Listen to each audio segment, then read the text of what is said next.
From a combat perspective, I always, and I still feel like the meat and potatoes of any God of War game is combat.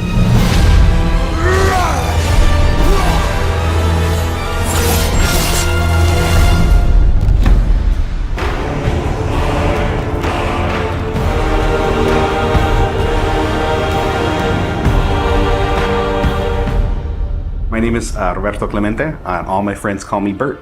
I'm a senior combat animator here at Sony Santa Monica. My name is Nguyen, and I'm a gameplay animator. Hi, I'm Sabra, and I'm a senior VFX artist on God of War Ragnarok.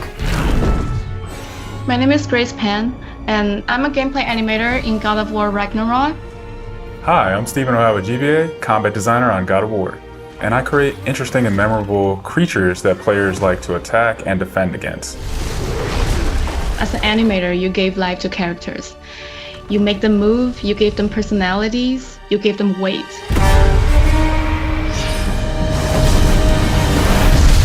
My role as a VFX artist is to put the power behind a move. You are in control of fire and earth and water and wind.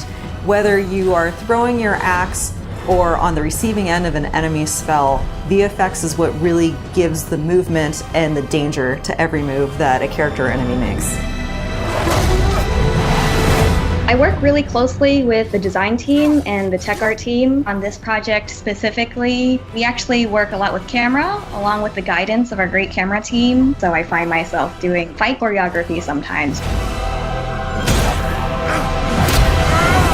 One of the most challenging parts about being a combat designer isn't the technical implementation of creating a creature, but it's really navigating that line between frustrating and engaging. We want to make something that makes players lean forward and focus and really try hard against that enemy and feel good about overcoming that, but we don't want to make them feel defeated if they can't figure something out. And then it feels rewarding when you win, not because it was impossible, but because it was fun and engaging. After the last game, we've heard the community cry out for more mini-bosses, bigger creatures, and enemy variety, and this time we really leaned into that. So in God of War Ragnarok, you're going to be traveling to all 9 realms, and each realm is going to have like its own theme of enemies that are very unique to that space. For example, in Alfheim, we're familiar with the Dark Elves, but this time around we're going to be fighting Light Elves, such as the Light Elf Warrior. One of the key learnings from the last God of War game is we don't have to think about the camera and how close combat is going to feel. We already have that knowledge, so we can build upon the close camera that we have, and we can iterate on enemies, creating more interesting scenarios. In the last game, Atreus was just starting to fight alongside Kratos, and he was learning from the master tactician. So in this game, he's trying to prove himself a little bit more, and we built upon those mechanics with him. The previous God of War, Atreus was still a kid, right? So he has a lot of dependency on his father. And for this game, you will see Atreus moving more independently on his own as a companion. In regards to VFX for Kratos, I think what the players really love is the powerfulness of it. When you are playing as Kratos, you really do feel like the God of War. And moving into Ragnarok, we want to really make something bigger, make it stronger, make it more of a spectacle. You want them to be like, oh my gosh, I didn't know that the Blades of Chaos could get even better, but look at that. So as Kratos gets more powerful, he's going to have access to newer combos and newer abilities that will increase the combat depth of each weapon. For the Blades, one of the moves that I've really enjoyed from previous God of Wars is the combat grapple, and we're going to be bringing that with a new twist. I'm very excited for players to try the blade grapple traversal moves. That brings so much more speed into the movement and the dynamic feel to it. One of the ways we've expanded Kratos combat this time around is we've given more utility and choice to his shield loadout. If you are a parry person, you could really go for a shield that gears towards parrying. If you're a big blocker, then you could choose a shield that will really match your playstyle. One new mechanic or element that I'm really excited about is these combo finishers. Building up the stun meter this time around is going to lead to different ways to basically decapitate the enemy.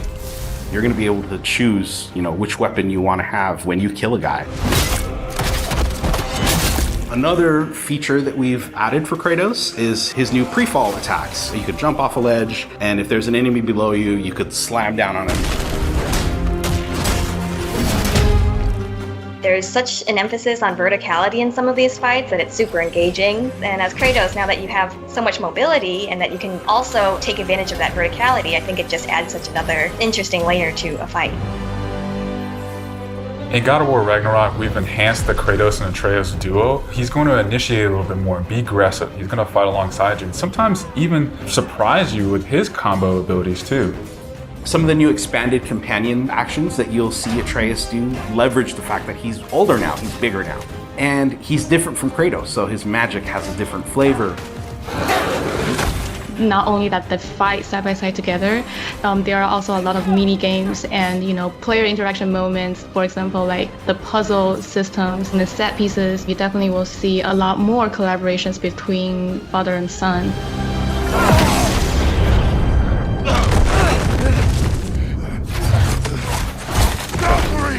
Odin must have sent them! There's so much that goes into building a big set piece.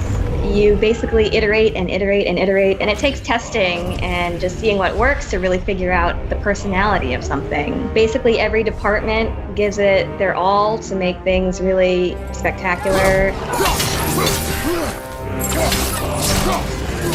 There were a lot of different times that I would look back at God of War games just through the ages before 2018. There were so many amazing, huge boss fights and set pieces that it was a huge inspiration for me on my time on this project. For the old father! Our design philosophy for creating new and memorable enemies is basically making them a combat puzzle, similar to like chess, and focusing on the chess pieces. Each piece has its own theme and its own use. You need to be able to see what's happening in an instant and be able to react as the player. There's a couple of different ways that we go into making an attack very readable for the player. Sometimes we add a signature audio cue, or we'll add the different rings, such as what we did in the last game, that lets you know that this attack is unblockable, you need to dodge it. There's so many different ways that VFX really helps not just show what an enemy is about to do, but show who the enemy really is.